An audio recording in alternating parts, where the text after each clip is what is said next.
Welcome everyone, we are here on BeamNG with the automation cars all exported as well as having an extra added. We'll showcase that in a bit, but for now let's see the test track, which is gonna be the automation test track with the short race track circuit variant. As you can see, all the cars are here, even one leftover from the previous competition for whatever reason. We've got the Basilisk, the Durell, the Empire Common, the FPV Parkster, the HK5 UTR, the Kentakaze, the Kolibri, which by the way won the cosmetic competition, so congratulations for that with 3 votes. There weren't many, but at least it was a clear vote this time. We've got the Kotatsu, the Martini, my car that still doesn't have a name, the Obelisk, the SXS, which is the new car that wasn't in the cosmetic showcase. As you can see, it's rather unique, so to speak, with its design, that's for sure. We've got the Typin TH200 and the Wasabi.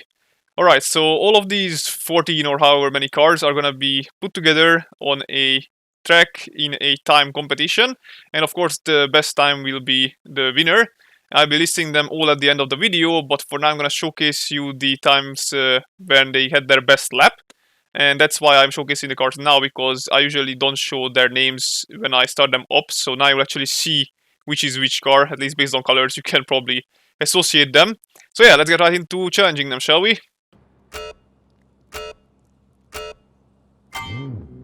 Alright, so we've got a pretty decent car to start things off with. This is a rather grippy and I would even say fast car for a hatchback. At least that's what I'm expecting from hatchbacks. And then again, this is the first car that I'm trying out, so I'm probably just unsure of how the others will perform. I don't think it's ever been a case when the first car on the list was the best performing, but that likely has to do something with the fact that, you know, I usually get more accustomed to the way you have to drive on BeamNG after I come over from GTA handling.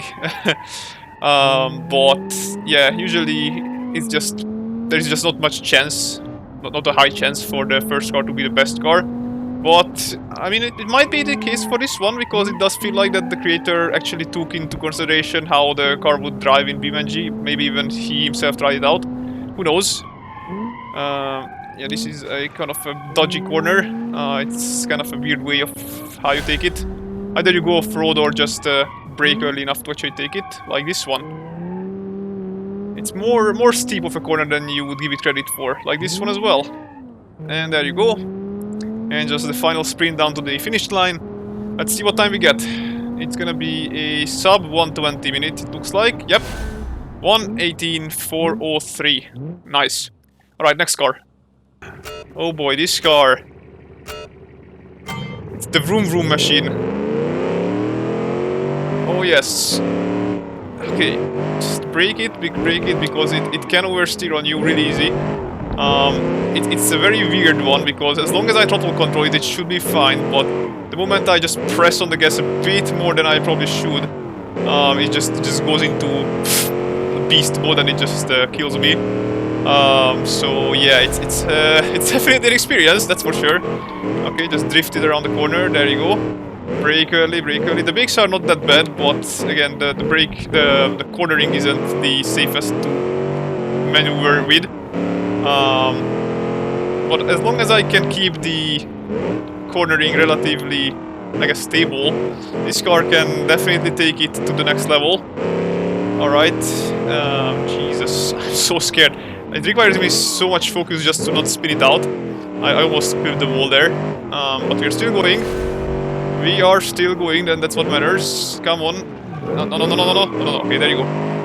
There you go, okay. Mobiles. And there you go. There you go, and just full throttle it into this corner, this last section. Let's see. I don't think it will beat the previous car, but it's still a almost sub 120. Oh boy. Yeah, this car has the potential. It's just very, very hard to tame. So I kind of blame myself on this one. It's definitely one of those not frustrating to drive cars, but still challenging enough. So I guess it's a good mix of the two. But yeah. Anyway, let's move on to the next one.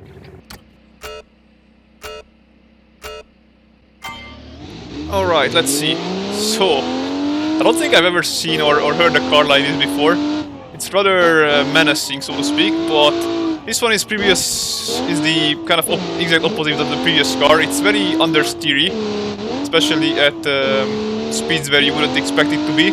But but at the same time, at higher speeds, it becomes more oversteery, which I think it would usually be the other way around. But anyway, it's manageable, I guess. It's not the worst. The brakes are alright, but then again, as you can see, it's the turning radius is very wide. I need to slow down quite considerably just so that I can take this corner safely without going off-road, which is definitely gonna be my demise if I do so. I feel like I need to brake this here as well.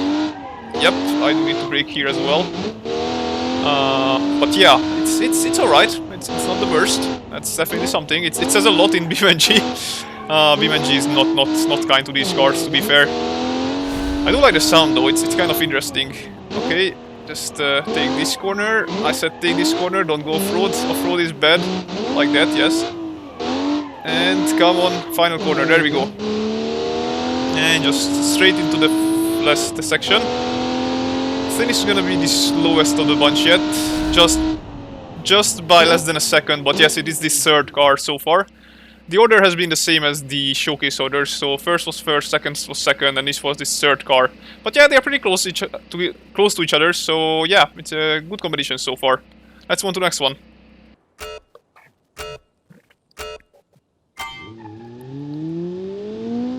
Alrighty, so we are at a chill ride section because this car is not trying to murder me for once, which is nice. It does have a decent amount of grip and braking, but the power seems to be a bit lacking compared to the other entrants so far. Then again, you know, straight line power isn't the only thing that can bring a car to the finish line in a decent amount of time. I will say though that the understeer at lower speed corners is a bit of an off-putting factor, that's why I need to brake so early here. It's not nice to try and fit it around this corner in particular, but again, cars have their own strengths and weaknesses. It does remind me a bit to a Fiat from the back at least. I don't know if the inspiration for that one was there. Maybe it's just a coincidence because, you know, hatchbacks do have their limitations in terms of shapes and whatnot.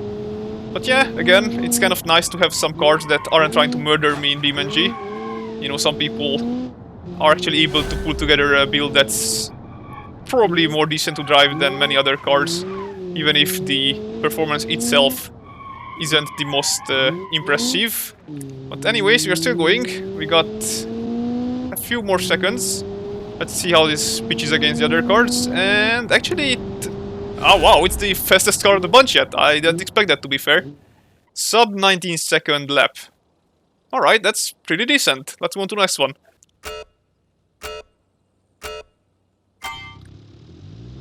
Alrighty, another sort of more chill ride, even though this car is even more understeery than the previous one. And I need to take this corner rather tight. There you go. Managed to pull through there.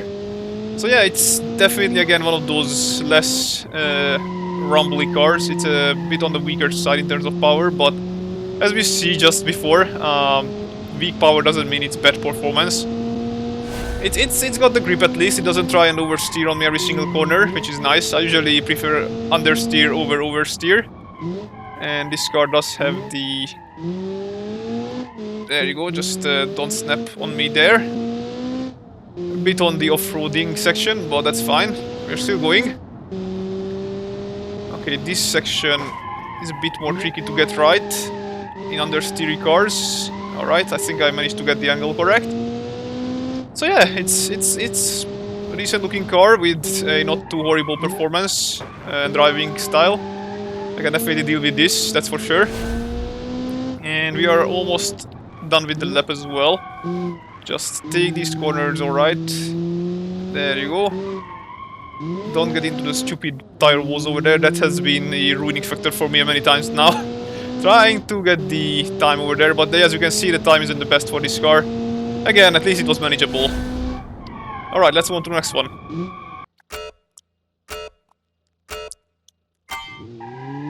Alright, settle in boys, we are going in for another chill ride around the town.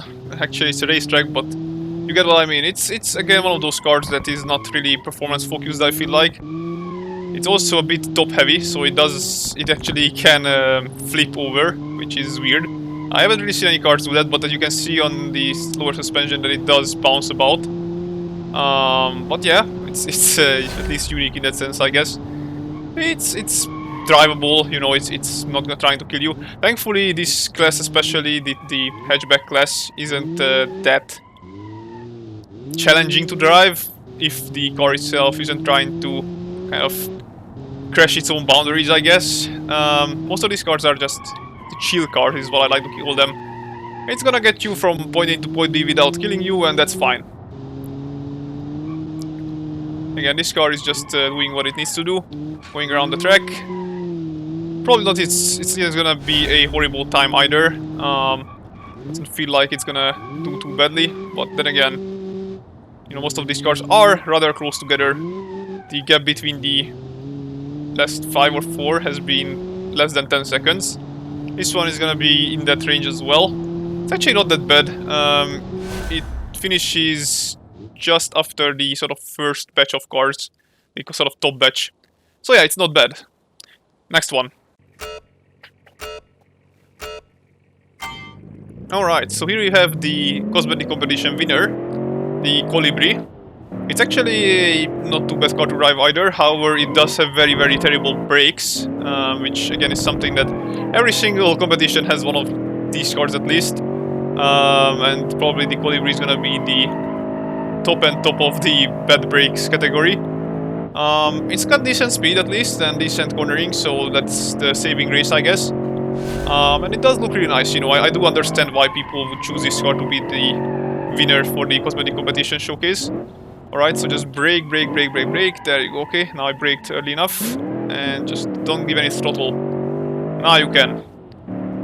So yeah, I do like this light setup and everything. It is a nice looking car and it's really memorable, really. And I just said really twice in a single sentence. That's how bad my vocabulary is. Excuse me for that. Anyway, back to the car itself. Again, it's performing alright. Just need to be considerate about the braking power, which is definitely lacking. But it's, again, taking you from A to B. No real issues if you know how to handle it. And yeah, these are the sort of more dubious times when there is a tight corner, but again, just brake early enough, and there you go. But yeah, as you can see, the speed isn't the forte of this car. It's already looking like it's gonna be the slowest of the bunch so far. That's fine, it's still a sub 130, which is not too bad. So yeah, that's the Kolibri. Let's move on to the next one.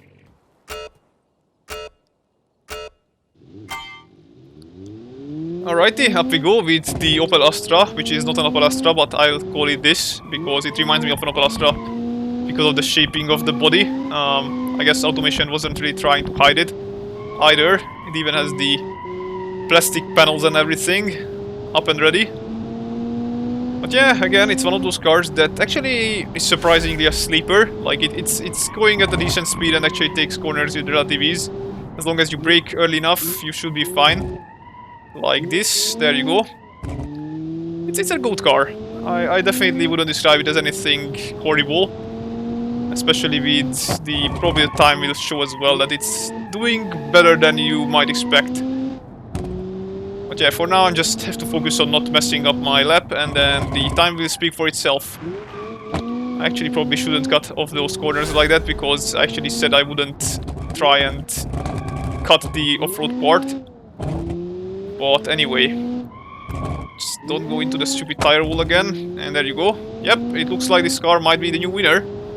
It's not even at 110 or 120, now it's 113 just. Yeah, that's actually the best time so far, if I remember correctly. So yeah, nice job. Let's move on to the next one. Alright, here we go. There is those poking parts out of the car's back that I've been warned about in the comments for a previous video. I honestly thought it wasn't really anything to pay attention to. I thought it was just one of those modded fixture thingies going haywire, but oh well, it's not really bothersome in my opinion. It's something I can gloss over. As for performance, the car is doing alright. It's got decent speed, I guess, and a decent amount of grip and cornering. So it shouldn't be too bad around the track. Let's see if the time actually reflects that. But I'm trying to take this corner properly. I need to keep in mind that I cannot brake and turn at the same time with most cars. They're just not built to be like that. GTA's handling is probably screwing up my intuitions, I guess. But yeah, GT is one of those games where it's a good mixture of arcadey and realistic handling. There is more than enough sort of data there in the handling files because I actually edit them, so I know how they work. That makes, you know, handling work realistically in most ways. However, there are certain things like this, for example, which is just nuances that the engine doesn't have any means of coping with properly. As for time, it's not bad. It's on that top half rather. So yeah, it did alright, this little bugger here. So yeah, good job on that. And let's move on to the next one.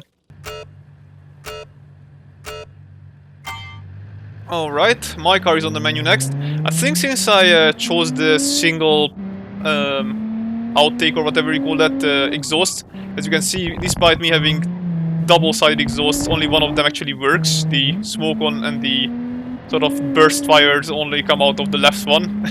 It's kind of silly looking, but what can I do? It's a, I guess, okay experience. It's definitely lacking in terms of power, but at least it has decent cornering and braking as well. So I actually don't know what sort of time I'll be able to pull off with it. For now, let's just brake, turn, again, there you go, that's the good combination. And then, yeah, just try and bobble back our way to the track. It does like to wobble left and right, which is weird, but again, it's not something I haven't seen before, so it doesn't really freak me out or anything. As I said, it has decent cornering, it can turn rather well, and it doesn't oversteer, which is something I'll consider a total win in my book. Again, over here, I actually can take this corner without much of an issue. There you go, going strong, but yeah, I don't think it will be anything to write home about in terms of overall track performance. I'm gonna be over the 120 mark because of the slow out of the corner acceleration that I have. I'm actually gonna be happy if I do a sub 130. I guess it will have that, yes, okay, 130 sub time, just. Alright, that was my car, let's move on to the other entrance cars.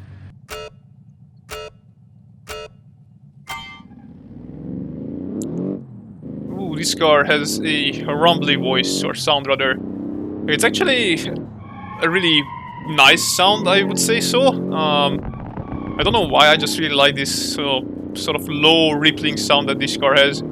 And yeah, I just find it nice for whatever reason, I don't know why. I do still prefer the second car sound, by the way, but this is something I can definitely roll with. As for performance, the brakes are horrible on this one as well. Cornering is alright though, so there is that. It doesn't oversteer on me. Just brake early enough, there you go. As long as you brake early enough, most cars are fine. It's just that if you try and brake from a really high distance, or really high speed, you might as well botch yourself sometimes into the corner. And yeah, I kind of running out from things to say. It's an alright car, you know. Looks alright, sounds alright, drives alright if you know how to drive it. It's probably true for most cars. There you go, that's not gonna be an issue I'll take care of. I just lost my side mirror, I guess, and also probably my car is pulling a bit to the left, but nothing to prevent me from getting a decent lap time out of it. There you go. Again, it's not gonna be the fastest, so it doesn't really matter. As you can see, it's well over 120, actually it's gonna be well over 130. So there is that. It's not a great in terms of performance, but at least you had a nice little pleasure for your ears as you went along with it, right? Alright, next car. Alright, so this is the car that I have shown or rather I have not shown in the cosmetic competition showcase, and as you can probably see, because you would remember something like this, I mean there is a fucking, what, sun collector, whatever it's called, on the top that is actually a spoiler. And this car is actually rather speedy. I have to check whether the specifics are fitting for the competition, but it is very speedy, so yes, there is that. Maybe we can give it justice by making him win the speed, or rather time trial competition if it wasn't able to compete in the cosmetic competition. But yeah, I don't know, it feels very fast for a hatchback car, so I'm kind of suspicious whether the specific specs of the car are in line with what we wrote out for the competition to be. I'll send it to the organizer and he'll be able to tell anyway. But yeah, as you can see, it's doing an alright job getting around the lap. Don't know if it's gonna be the best lap, but or the best time rather, but it's definitely gonna be a good one. Yep, sub 120, and we are already at the final corner. Let's see, 1, 2, 3, and 113, 3, 3, 4. I don't know if this is the best lap so far, but it definitely is up there to be the best. So yeah, as you can see, this car is rather unique, to say the least. Yeah. Alright, next car.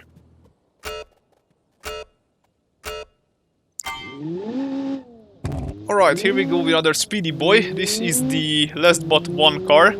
So after this one there is only one more. It's actually one of those cars again that's rather speedy. I'm seeing a correlation between spoiler size and performance here, which I don't know if is actually something of a coincidence or actually something that affects BeamNG handling and automation handling. Rather. But yeah, this car is speedy, it's going alright, it's going fast. I don't know if I'll be able to brake early enough with it. Looks like I might be able to. There you go. This corner is always a bit troublesome to get the cars around, no matter how good their brakes or cornerings are. But yeah, we are going strong. It's definitely nice.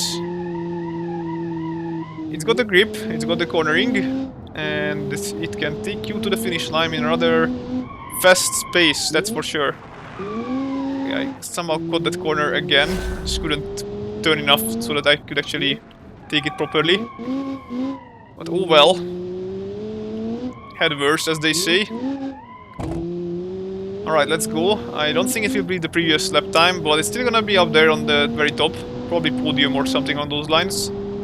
Yep, I think it's podium 3. Or 3rd rather at the moment. Pretty good from a car like this. I didn't expect much, but it certainly wasn't letting me down, that's for sure. Alright, last car.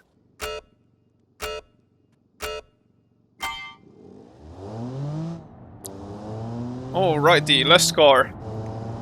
Actually, it's a interesting experience to drive. It's... yeah, that's what I was talking about.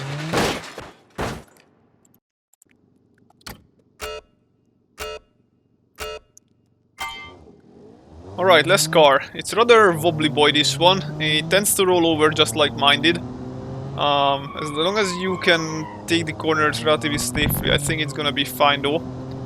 There you go, that was the main critical factor for this turnover part. It's alright, it's not the slowest, that's for sure.